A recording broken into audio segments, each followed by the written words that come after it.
Tomorrow, I understand you're running a workshop on social media.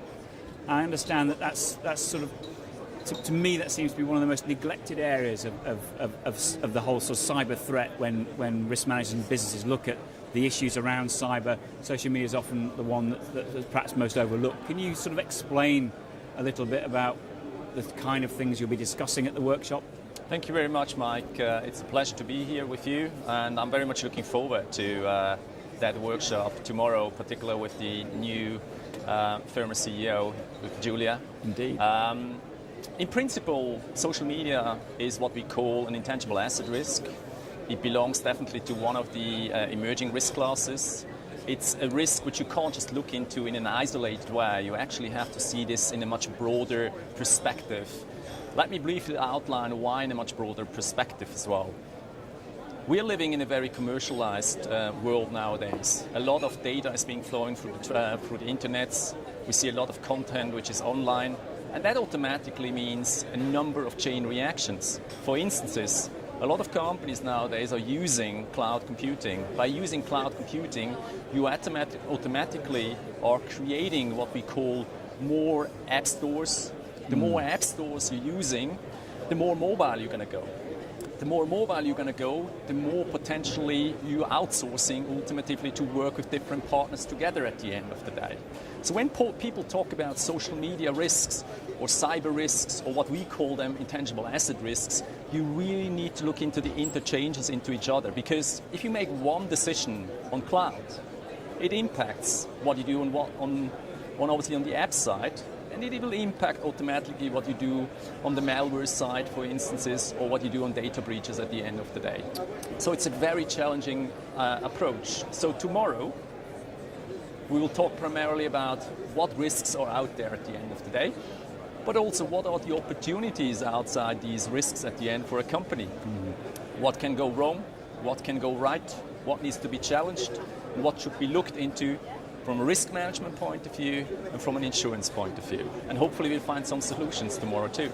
Well, you talked a little bit there about the interconnectedness of these intangibles. And to me, that sort of just implies that, or demonstrates, really, I guess, the huge complexity that faces the risk manager when they're making decisions within a business, and also for the businesses themselves.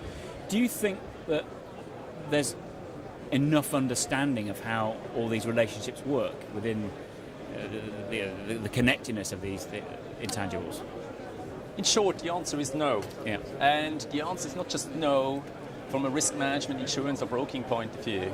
I think all parties involved, whether they're insurers, risk managers, brokers at the end of the day, or advisors, need to step up on this particular topic and need to get a better understanding of the topic first.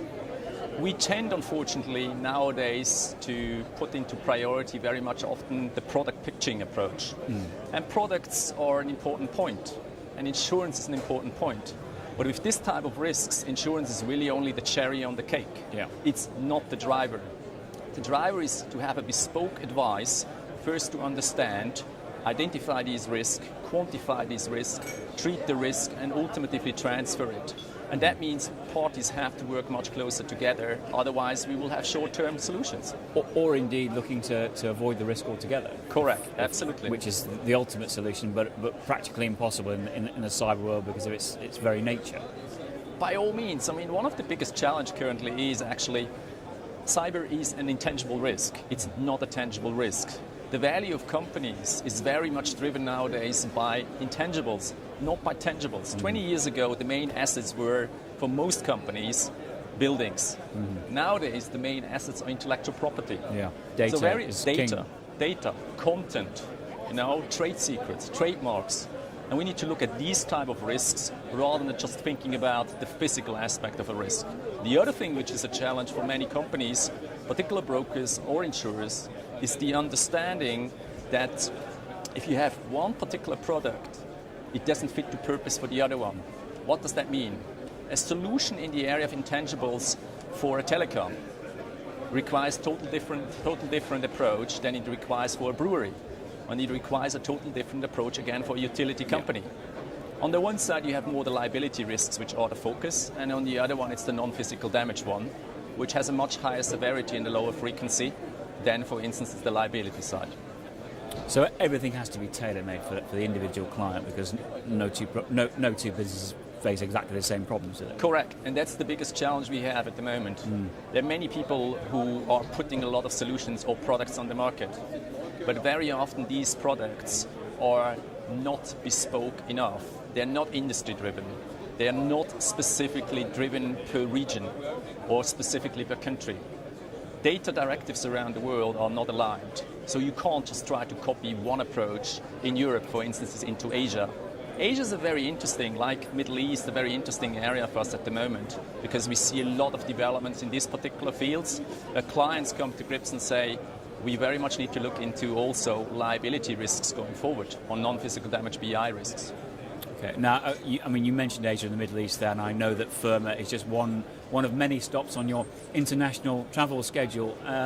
Can you explain a little bit about what you and JLT are doing, particularly in Asia at the moment? Asia, if I look at it from a broader spectrum, if we talk about the strategy we're driving for what we call intangible asset risk, which obviously also includes the cyber aspects, then we particularly try to harmonize the approaches we take around the world. What does that mean? We develop specific solutions specifically tailored for regions and countries. For instances, we're starting with the approach and the risk landscape, which we see on the liability side clearly differently, for instance, in the Asian countries or Middle Eastern countries than we see in Europe or we see in the US. By doing that, obviously, we're demonstrating to the local companies or the regional companies that very much we care about their specific needs in the region, because their needs related to liabilities are more what we call low frequency, potential high severity. Now, Asia is on clear forefront for a company like JLT. For instance, in the area of communication media technology, we have in Asia 10 countries, and in each of these 10 countries we have now an established communication media technology partner, local people. We develop them together, and we're holding local workshops at the moment in the area of intangible assets across the whole region. The same thing is valid for the Middle East. Okay, well, hopefully next time we meet you can tell me a bit more about those, and also this survey that I know is a top secret at the moment, but I'm looking forward to seeing the results of very soon. That's absolutely correct. We are launching now what we call the first non-physical damage BI and third-party intangible protection insurance concept around the world. I'm happy to show you some of the results from our side already today. It's the first what we call broad intangible survey undertaken for 250 companies around the world. The official launch of that concept is going to be on the 16th of October in London, and by all means you're very much welcome to see us then. We'll take a look at those now, and I'll keep it a secret for another month. Thank you very much. Peter, as always.